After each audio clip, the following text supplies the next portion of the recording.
Assalamualaikum warahmatullahi wabarakatuh. Kembali lagi dengan saya, David Surya Fahrizi.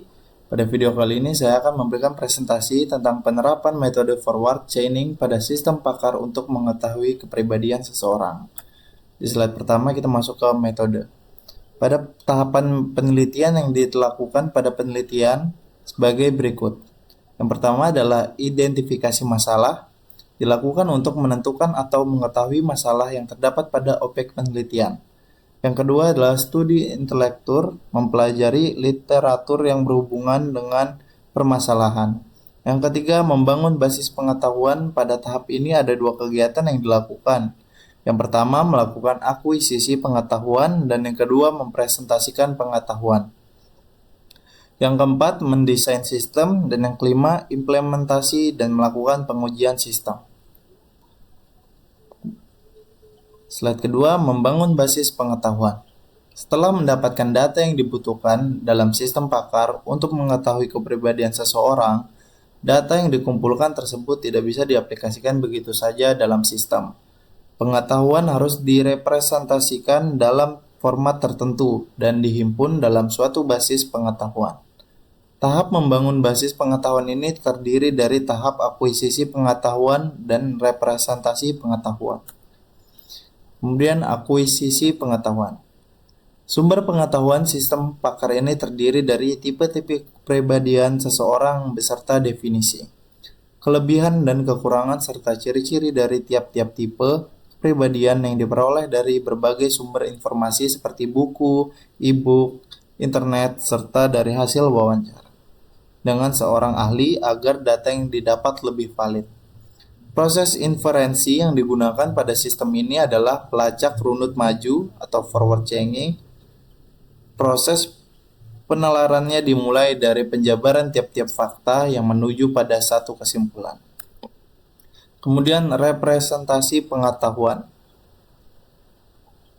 Setelah proses pengumpulan data selesai dilakukan, selanjutnya dilakukan representasi data ke dalam basis pengetahuan atau knowledge base dan basis aturan yang kemudian dikodekan, diorganisasikan dan digambarkan dalam bentuk pohon keputusan sehingga menjadi bentuk yang sistematis. Seperti yang ada di gambar 1, yaitu pohon keputusan. Dengan pohon keputusan, penulis dapat dengan mudah melihat serta mengidentifikasi hubungan antara tipe-tipe kepribadian dan ciri-cirinya. Berdasarkan hasil representasi pengetahuan dari tabel keputusan dan pohon keputusan yang telah dibuat, maka didapat rule-rule atau kaidah produksi yang biasanya dituliskan dalam bentuk jika maka atau if then. Kaidah ini dapat dikatakan sebagai hubungan implikasi dua bagian, yaitu bagian premis jika dan bagian konklusi maka. Apabila bagian premis dipenuhi, maka bagian konklusi juga akan bernilai benar. Sebuah kaidah terdiri dari klausa-klausa. Suatu kaidah juga dapat terdiri atas beberapa premis dan lebih dari satu konklusi. Antara premis dan konklusi dapat berhubungan dengan or atau and. Kemudian mesin inferensi atau inferencing engine merupakan prosedur untuk mencocokkan fakta dan aturan tentang data dan ciri-ciri untuk mendapatkan hasil tipe kepribadian. Algoritma sistem pakar untuk mengetahui kepribadian seseorang menggunakan mesin inferensi metode forward chaining yang bisa dilihat pada gambar 2 berikut. Kemudian antarmuka pemakai atau user interface. Pada perancangan antarmuka pemakai atau user interface, ini merupakan kerangka tampilan dari aplikasi sistem pakar yang akan berhubungan langsung dengan user. Untuk memudahkan pengoperasian sistem ini, maka dirancang organisasi program seperti pada gambar 3.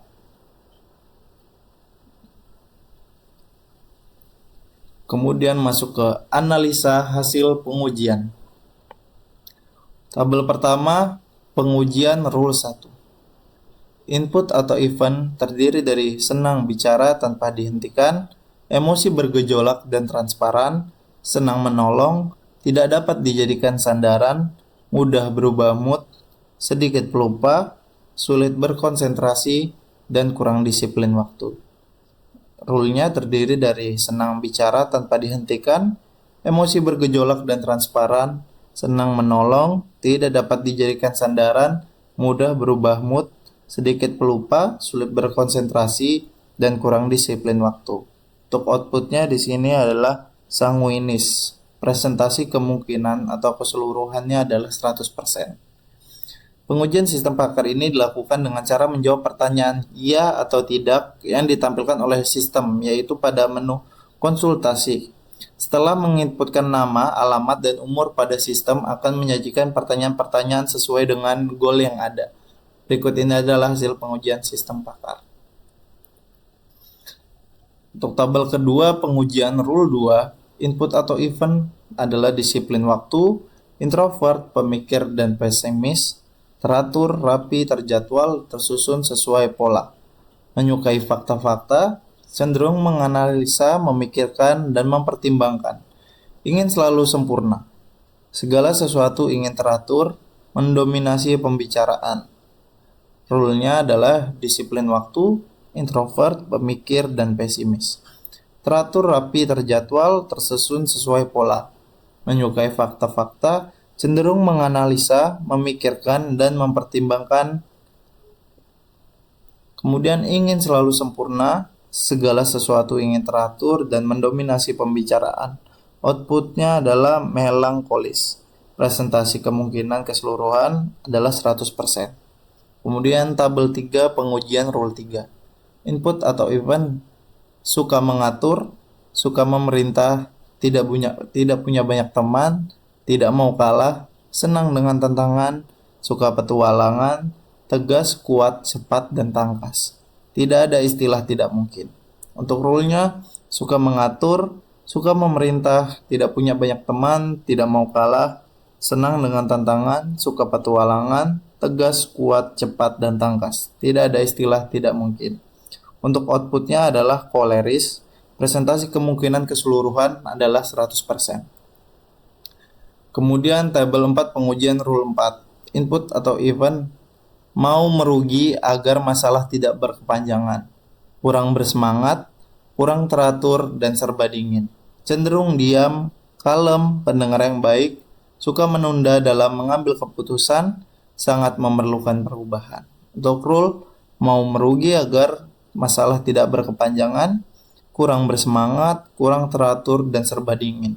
Cenderung diam, kalem, pendengar yang baik, suka menunda dalam mengambil keputusan, sangat memerlukan perubahan. Untuk output adalah pragmatis. Presentasi kemungkinan keseluruhan adalah 100%. Kemudian berikut merupakan halaman hasil konsultasi yang muncul apabila pertanyaan telah selesai dijawab oleh pengguna sistem pakar. Sistem akan menampilkan hasil yang sesuai dengan input data yang dilakukan oleh user. Halaman hasil konsultasi dapat dilihat pada gambar di bawah ini. Hasil diagnosa, halo Ranti Eka Putri, diagnosa telah selesai dilakukan. Anda termasuk tipe kepribadian sanguinis, gejala terdeteksi 3 dari total 8 gejala, presentasi 23,08%. Melankolis, gejala terdeteksi 5 dari total 8 gejala, presentasi 38,46%.